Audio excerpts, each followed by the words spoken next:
Hello, my name is John Court, and this is the website that I have set up to help students and parents navigate distance learning in my social studies classroom. So hopefully I'll show you around the website to help give you an idea of what these different links are going to hopefully help with. I'm trying to make it simple so that it's easy to navigate. First and foremost, this is the home screen. This is my main screen, and at any point you can return to this screen by clicking Mr. Court's Distance Learning up here. Likewise, you can navigate my entire website using the little drop-down menu up here in the right-hand corner. So these are the different sites I have for my economics classes. These are the different sites, the websites, pages I have for my world history classes. And you can also access these through the links provided. One thing I want to point out is on my home screen, I do have a Google form that you can fill out very quickly if you have any questions or any concerns or just any comments you want to leave me. Once you submit this, I'll get an email notification that you have submitted it. And I will do my best. If there's a specific thing you want me to answer, I'll do my best to get back to you within one school day. Um, so again, feel free to contact me through this Google form. So you'll see both of my classes. I have three economics classes and two world history classes. Both of them are going to be structured almost identically throughout this distance learning period that we're going through. So I'm going to go ahead and show the world history side, but if you're a parent or a student or a parent of a student who's taking economics, it's going to be almost identical. So if you want to go in and see what we are doing in world history, you can click either on the picture or on the word world history, and it will take you to this site right here. This is my world history distance learning site, and the first link here is our syllabus. If you click on the syllabus, it'll take you to this sheet. It's a Google sheet that essentially is walking through the different assignments and the different lessons that I am going to be doing throughout our distance learning um, period. There is one bare minimum mandatory assignment that I gave to students before they left the last Friday that we actually are face-to-face. This is a mandatory assignment that a student can do without any access to technology. It just requires their textbook. It's a sort of a more traditional textbook assignment. It's very all-encompassing, so it sort of covers a lot of the material that we're going into details with in all these lessons below. So if you have no internet access, or if you have a period of time where your internet is down, your student can work on this bare minimum mandatory assignment. There is one for economics and one for world history. Likewise, whenever I post an assignment, an online lesson, I will link to that online lesson right off of the syllabus, and you can see the days that I have linked the various lessons that we've done in world history. And this gives you an idea of some of the lessons that will be coming up in the future. So you can always use the syllabus here to kind of see what lessons we have done and what we're going to be doing in the future. So that's, again, the syllabus accessed right at the top link. So those different lessons you can also access using these links below. This first link are all the lessons that I am posting online. It says distance learning lessons, and essentially every lesson is entirely self-contained. I'll show you what they look like. But if you want students to go in, or you want to go in and see what lessons have been done, you can click here or on Toussaint Louverture, and they will take you to the same spot. So these are the lessons that I have posted. Each lesson tells you the day, the general topic that's being covered, and each one will link you to the lesson itself. So for example, the very first lesson is lesson number 1, and every lesson is going to take a student to a Google Doc. And so this is the lesson for lesson number 1. It just gives you a very brief explanation of what we are going to be doing. So today's lesson, the first lesson, is very simple. It was just to watch an orientation video, take a very simple 5-question quiz. The goal of the lesson was to show how I plan to use Google Class during our distance learning time, and also to let me know if they have any issues. So this is a very simple lesson. Every lesson I post is going to have some sort of a video, and it'll go step by step what I want to see done in the lesson. So the first thing would be to watch the video, and this link would take a student to watch the video. It's just a very simple orientation video. The second thing is just to take a 5-question quiz about the video. So then they take this question quiz, they submit it, and that's it for that lesson. That lesson is all done. All right. And so we'll go back to the website again, and each day I am going to post a lesson.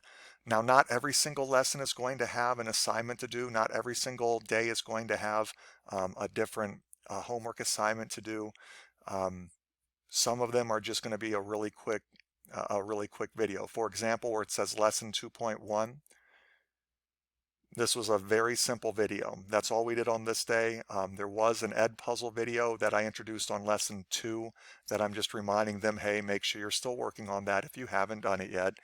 But so it's not quite as much work as it might look. It looks like, oh my gosh, look at all these lessons. Some of these lessons, like I said, are just like a 2 or 3 minute video that I'm posting just to keep in touch.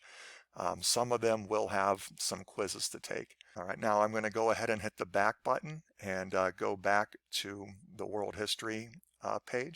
So one other thing that I think is pretty nice about this website as compared to having to go through your student's Google Class, which has a terrible interface, if your student or you log into ProgressBook and you see that they're missing an assignment from these last couple weeks, instead of having to go through all these different lessons, even though it should let you know what lesson to go to in ProgressBook, but regardless, instead of having to go through all of these different lessons to figure out, well, which assignment is he missing, which lesson, which link do I need to click, if there is a specific assignment that your student is missing, you go right here to the actual assignments. So these assignments, again, they are posted on every lesson. But if you just want to go straight to the assignment and not go through that Google Doc that I was just showing, this is where you would go. So if you log in to your student's ProgressBook and you see that the lesson number 2 Edpuzzle video Beer Hall Putsch is not done, that this is, for whatever reason, there's no grade on this assignment, you can go right here, your student can go right to it and then click on it, and it should take them to the Beer Hall Putsch video that they can do. Sometimes I'm using Edpuzzle. Sometimes Edpuzzle can be a little finicky. So if a student clicks on the link and it's not working, just shoot me an email. I do have a little bit of a troubleshooting video right down here that can help troubleshoot if a student is not getting into Edpuzzle or it's making them put in some sort of a code. It should not do that. It should go right to the video. So if it's not, you can either try this troubleshooting link or just shoot me an email. All right, now I'm going to go ahead, I'm going to click the back button and go back to the world history site. And then the only other thing to well, no, I guess there's more than one other thing. So there are also enrichment activities. So some students are able to fly through these lessons. They're really adept at doing online work. Some students are not. So my pace might be a little bit slower than what some students would like. And so if a student has spare time on their hand and they're sitting around and driving you nuts, I do have some enrichment activities that they can work on.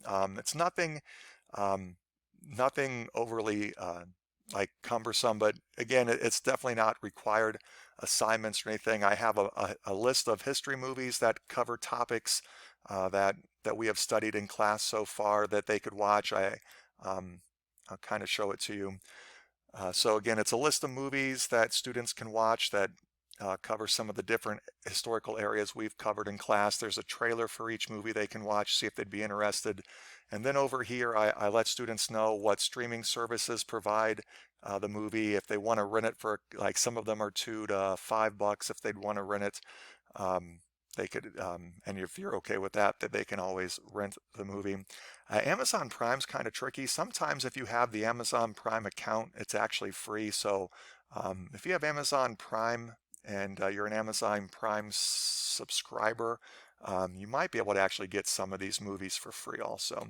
I try to keep them, particularly for my world history classes, PG-13 or less. There is one R-rated movie. It's called The King's Speech. It's actually a really neat movie. It's not, the reason it's rated R is there's one scene where the king loses his temper, and I think he shouts out the F word a couple times. But overall, I'm really surprised it's an R-rated movie. There are some other movies that I think are very good movies, like, Saving Private Ryan or the miniseries Band of Brothers, which I think were also very good movies to show what World War II was like, a realistic portrayal. They're rated R, so I've kept them off because they are very graphic, and it's better to be safe than sorry, I guess. But those would be other movies too. I do have a little bit of a little link where students can learn about Nazi Germany. I have some movies also for economics students. And then I have a goofy little rap challenge that I'm just not going to show right now. Um, and that's really about it. Like I said, that's how my classes are structured. Economics is structured the same way. Economics syllabus, learning lessons, the actual assignments, enrichment activities. And if you scroll down in economics and world history, there is sort of a remind that you and your parent or your students can sign up for to get. I always send out a remind whenever I upload another lesson or assignment for my students to do.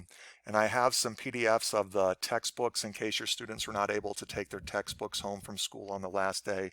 Here are some PDFs that they can use if they need to read their textbook at all. And that's it.